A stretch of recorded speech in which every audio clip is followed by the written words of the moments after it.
to Talking Technique, no trouble. This is Ari. You probably know this song.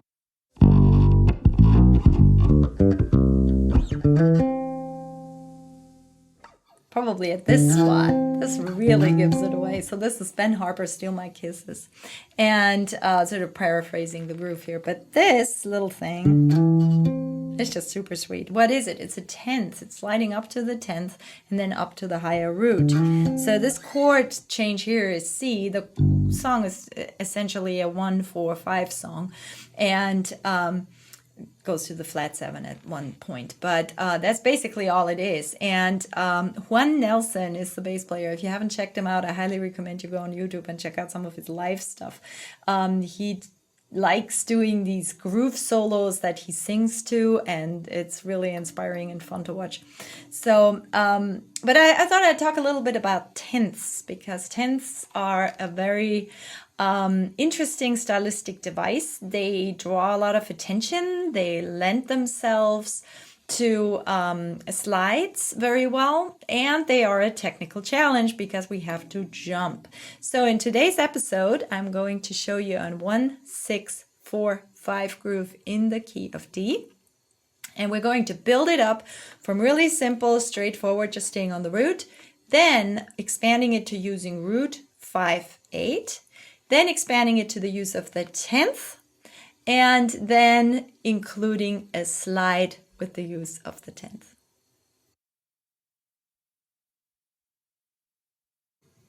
This PDF outlines a few samples, such as I'm showing you here. Hopefully it will serve as a springboard for ideas in combination with what you're hearing me play here.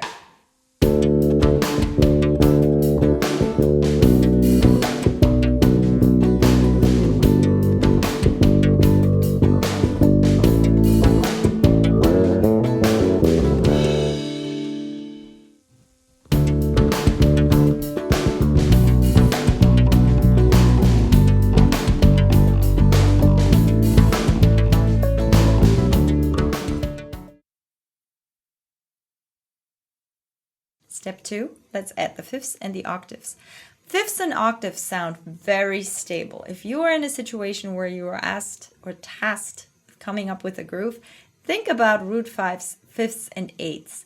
They always stay out of the way. They are more than just the root, and you can come up with a cool rhythm and just weave that through the changes, and there is almost always at least a usable starting point. For example, you all know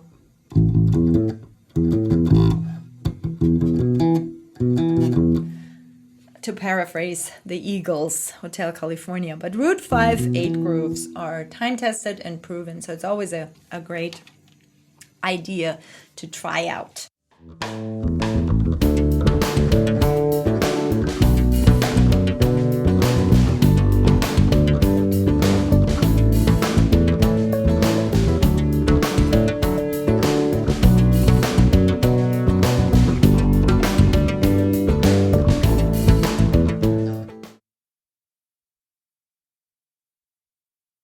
The next step is integrating the 10th. Let me explain to you what the 10th is. The 10th is essentially a third above the octave.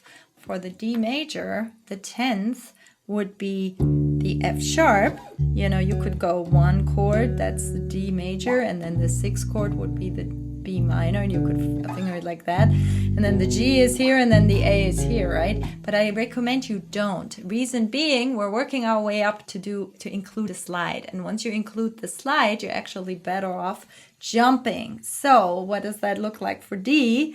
D, then we will also incorporate the fifth. So here's the fifth, and then here is my 10th.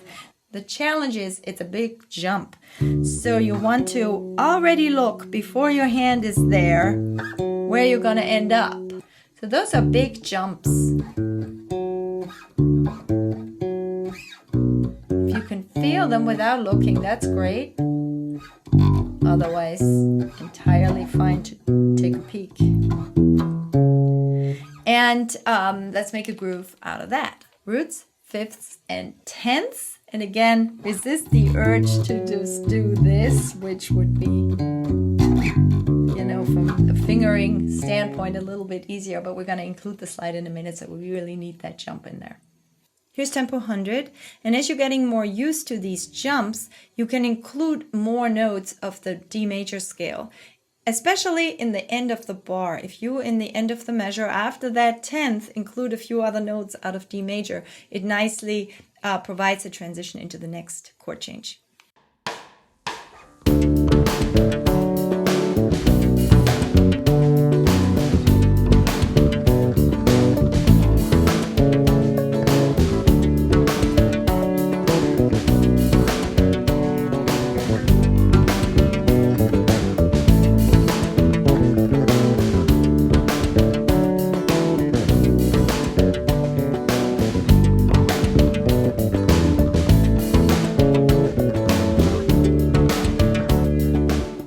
Come up with your own variations. Root 5 and then 10th.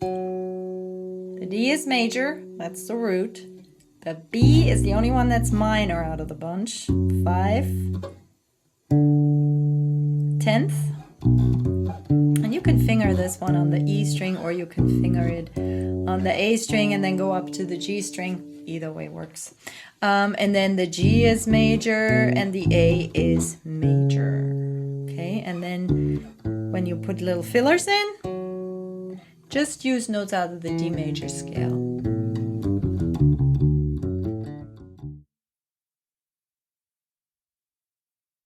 Now we're bringing in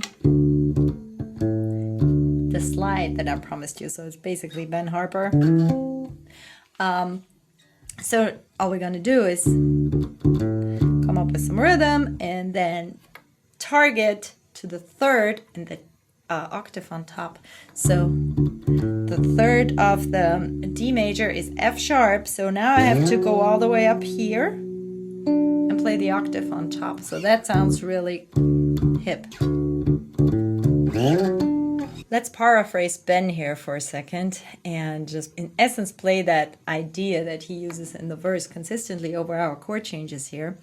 Again, the trick is to take a target, to know where you're going to go before you're actually going to go there, and then slide up with your first finger. A good place to start practicing this is, for example, to just play the root and play the third and the octave on top, just as a chord, you know. That way you can start familiarizing yourself with where those notes are, because the jump is far.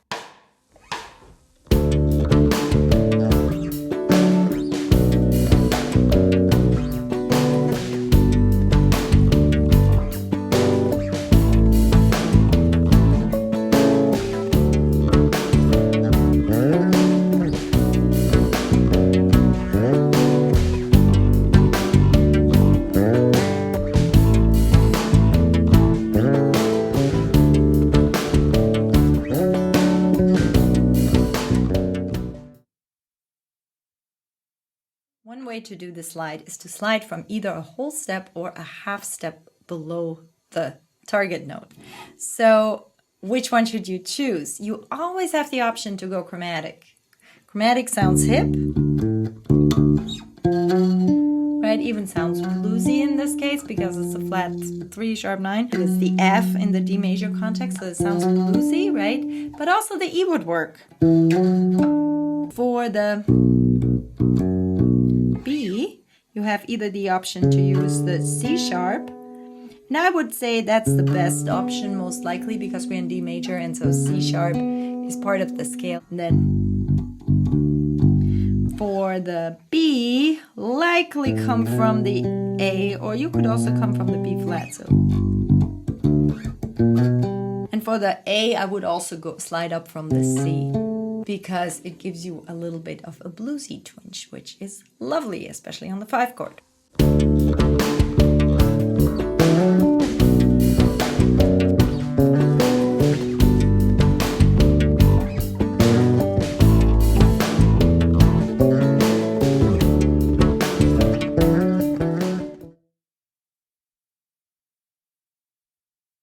To help you with the jump, here's another trick. Look at the root on top, because we're going to be playing, right? So you can think about, well, this is D. Where's your D on the G string? Go for that and just play the 6 below, right? And if it's a major chord, then it would be the minor 6 below. And if it's a minor chord, it would be, like in the case of B minor, then it would be, you're playing a major 6 up here. The interval of a major 6 is what you're playing between those two top notes. And then here, the G major again would then be a minor 6, and then A, another minor 6. Again, because thirds and sixes are inversions of each other. So just that you know the grips, you know. D and F sharp, B and D, G and B, and A and C sharp.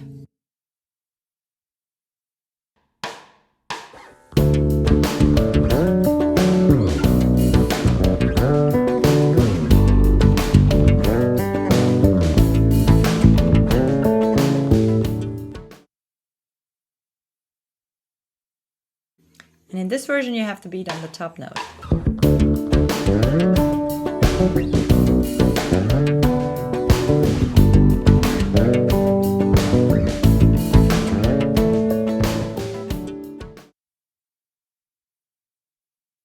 Thanks so much for watching. I'm at respacblog.com. We got books out, courses out, and lots of free bass educational material at respacblog.com. So I see you over there.